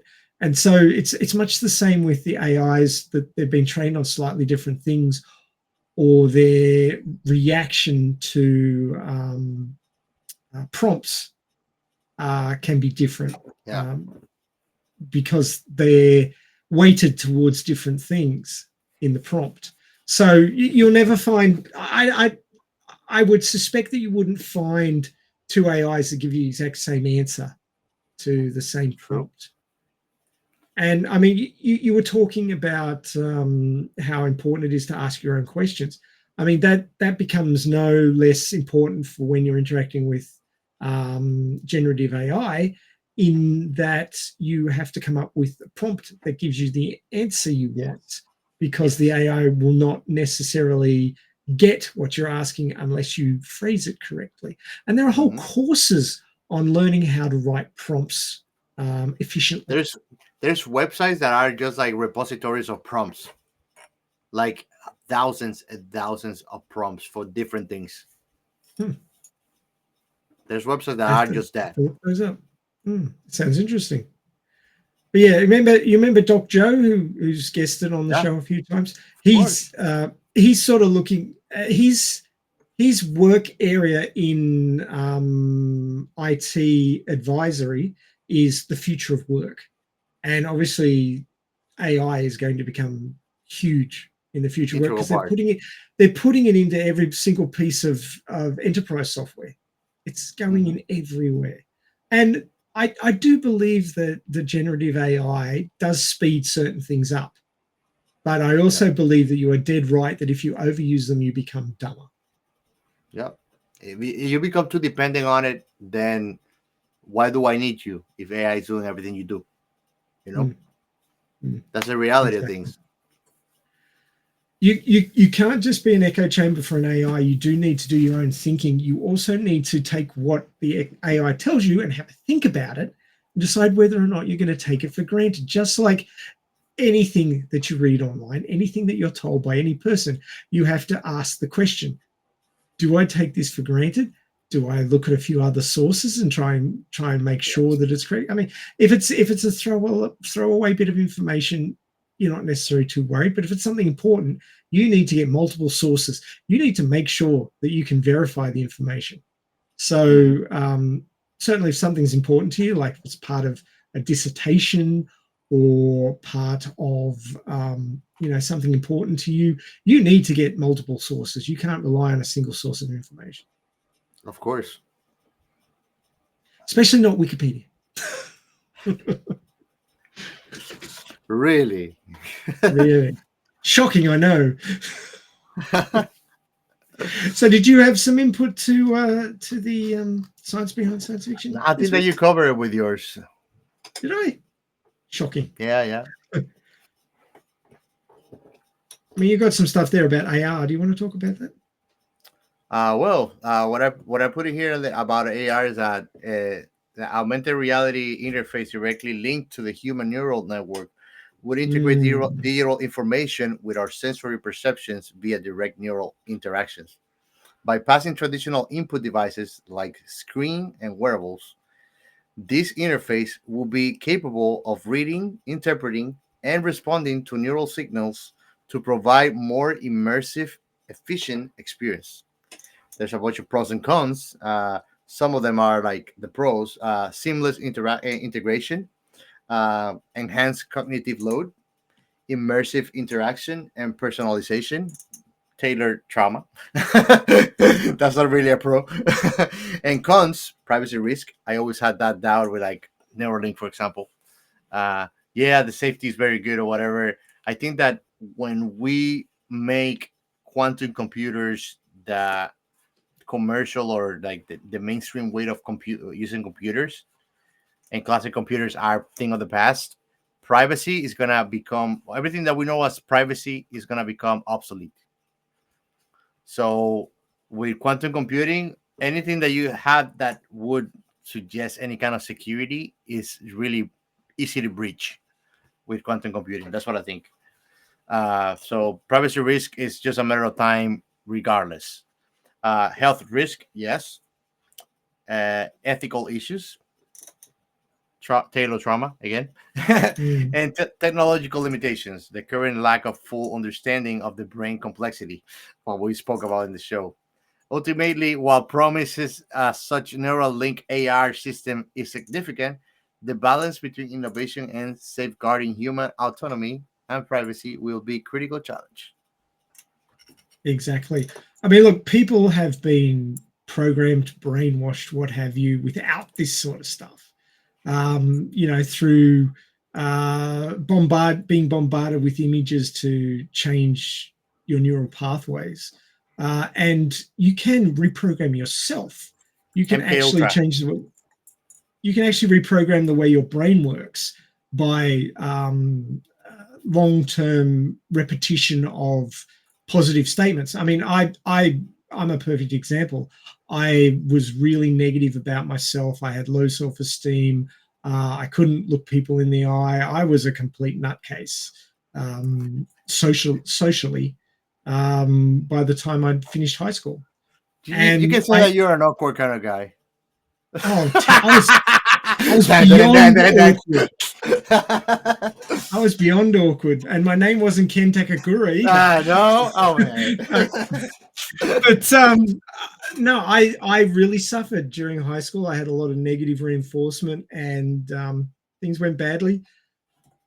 And then I had to reprogram myself. I'm only the way I am now because I put a lot of hard effort in. I did the hard yards and reprogram my brain to be more positive. I used to have a mental voice in my head, that voice in your head that, I don't know, some people would have it, some people wouldn't. You it's don't just have always. It? You don't have it anymore? I killed Oh, come on, man. I have like several alter egos in there. You can kill it. You can kill it by positive reinforcement. I had a voice that was always putting me down. It was always saying, oh, geez, that girl's pretty. Oh, she's looking at me. No, she won't like you, man. There's nothing to like. Don't look at her. You're just wasting your time. Nothing will ever happen. That's what the voice in my head was always telling me. That one was good at least. Mine tells me don't waste their time. I got that. At least it was your time you didn't want to waste. I got that too. Look, any negative idea that you could come up with to put yourself down, my brain was doing it. And the fun thing about that is that nobody can hurt us because whatever you think you can tell me, I already told it to myself. There is that, but it was brutal. If you can imagine it as a physical situation, somebody always had their boot on my head, grinding their heel into my head, 24/7. It was brutal. Now, some of you listening may know what this feels like because you may have gone through it yourself. Some of you may have an inkling, and some of you are like, "Who would ever be like that?" Because all our brains are different, and we've all become the way. Exactly. Our experiences and the way we've been brought up has affected our thinking and has programmed us. Now, I reprogram myself through positive affirmations, and I know it sounds touchy-feely and kumbaya and all this sort of stuff. No, it is actually verified in properly written and peer-reviewed scientific papers on psychology that you can reprogram your brain to do whatever you want if you stick with it and do it enough. Now, of course, I don't want anybody to go out there and try and negatively reprogram yourself, because that would be bad for you and the people around you. But improving your situation, improving your mental health through reprogramming yourself through positive affirmation is 100% worth doing. I mean, I'm N equals 1, but I can only look inside one brain, which is mine. So I can highly recommend it. It took me off and on for a decade, but I managed to do it. And I've been married twice, which, must mean something, because, somebody found me good enough to marry twice, not just once. So you can put yourself back together if you're at your lowest. It's doable, but you have to put the effort in. The way I like to say it is, once you reach the bottom, where are you going to go? Just can't go up. I'm sure there's another sub-basement, but we're not going there. Nah. It's called hell. But if I can reprogram myself through positive affirmation, sure, it took a long time. Then if somebody can connect into my senses and bypass them and directly interface with my brain, how easy would it be for them to reprogram me? I'm sure that AI will write software in the future which will be able to reprogram people. Once we have these sorts of direct connections to our brains, we are then open for viral attacks on our very own cognitive setup, where we could be reprogrammed. We already are to some degree. That's what I like to tell people all the time. Be mindful of what you listen to.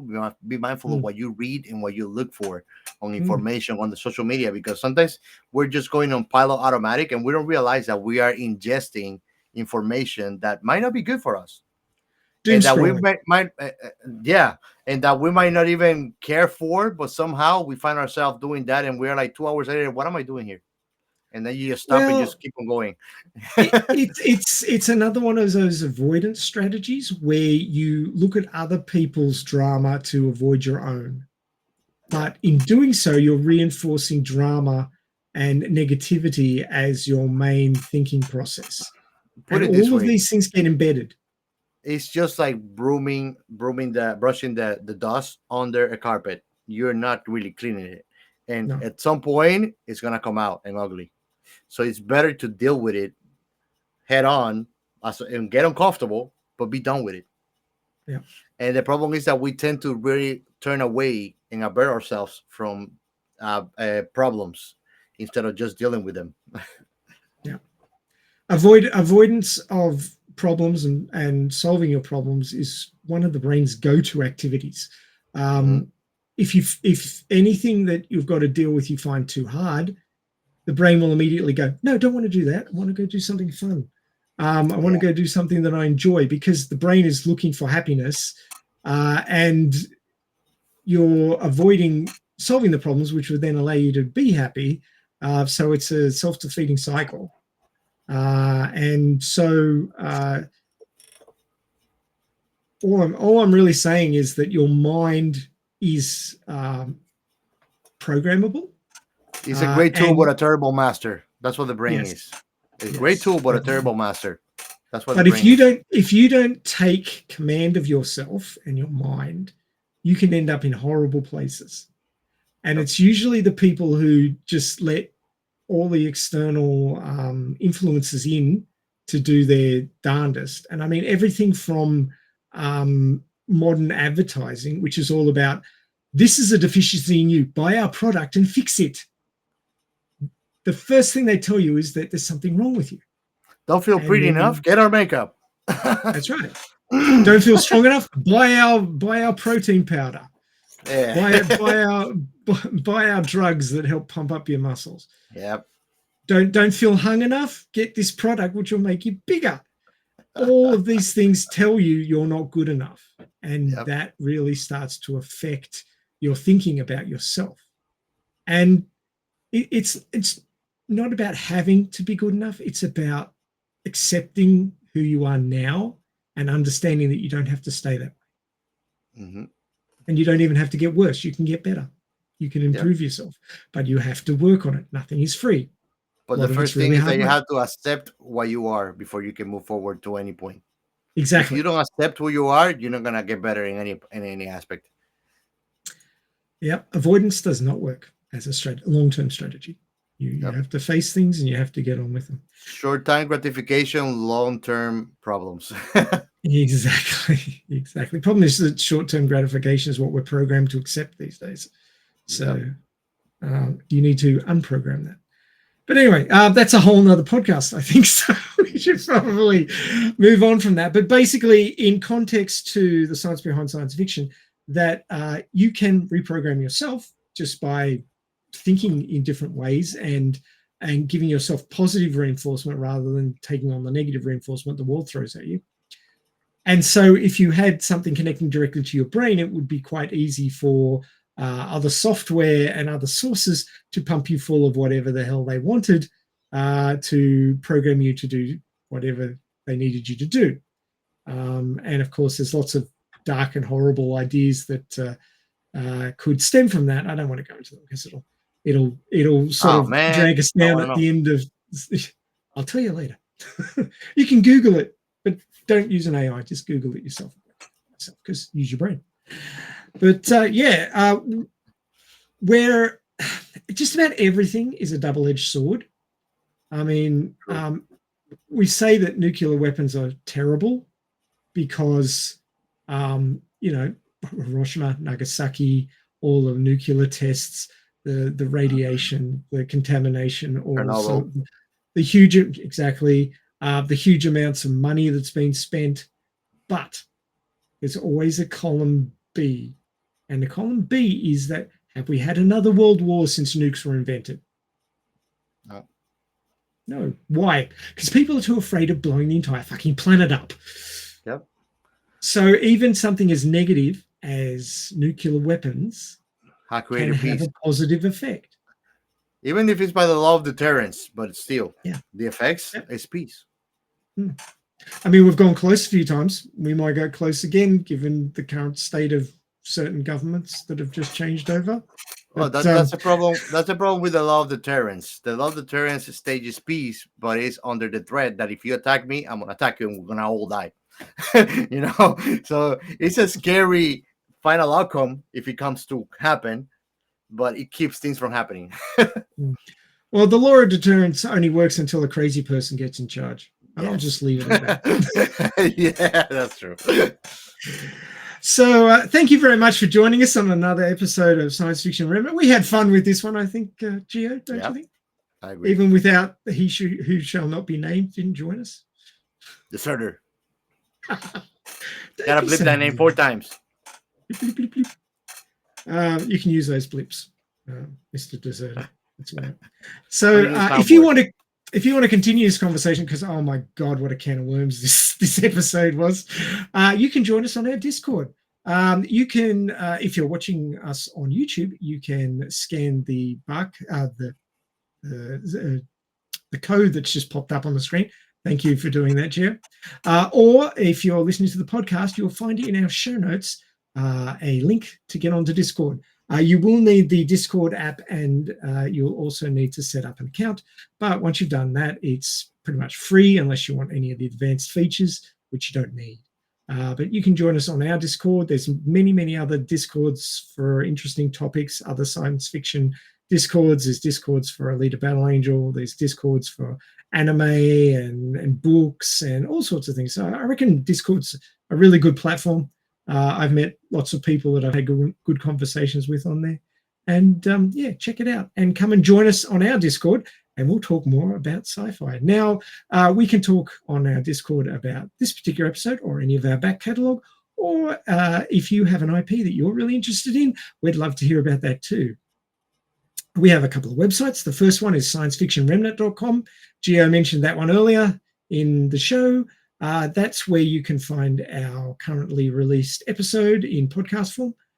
You can also find our back catalogue there, so you can check back and listen to any of the other IPs that you have an interest in. Of course, highly recommend that you watch it before you hear us talk about it, because we spoil the shit out of everything. You can't really have a deep dive without doing it. So do check out the IP in question and the episodes in question, and then come join us for the discussion. We also have thisissci-fi.net. That one's for creators. It's in its infancy at the moment, but if you want to get on that one and join us, you too can spruik your IP, your interesting sci-fi that we'd love to know about, and you too can join us to get the word out there for more new and interesting sci-fi that we want to promote, because we all love sci-fi here at Science Fiction Remnant. We have a Substack. It's a new format for us, but we're having fun on there. We release content on a weekly basis there that you can subscribe to. There's also other sci-fi Substacks on there, which you can also subscribe to and get it either sent to your inbox, or you can check the website out whenever you have time and read the content on there. It's not free to produce a podcast. The person who shall not be named,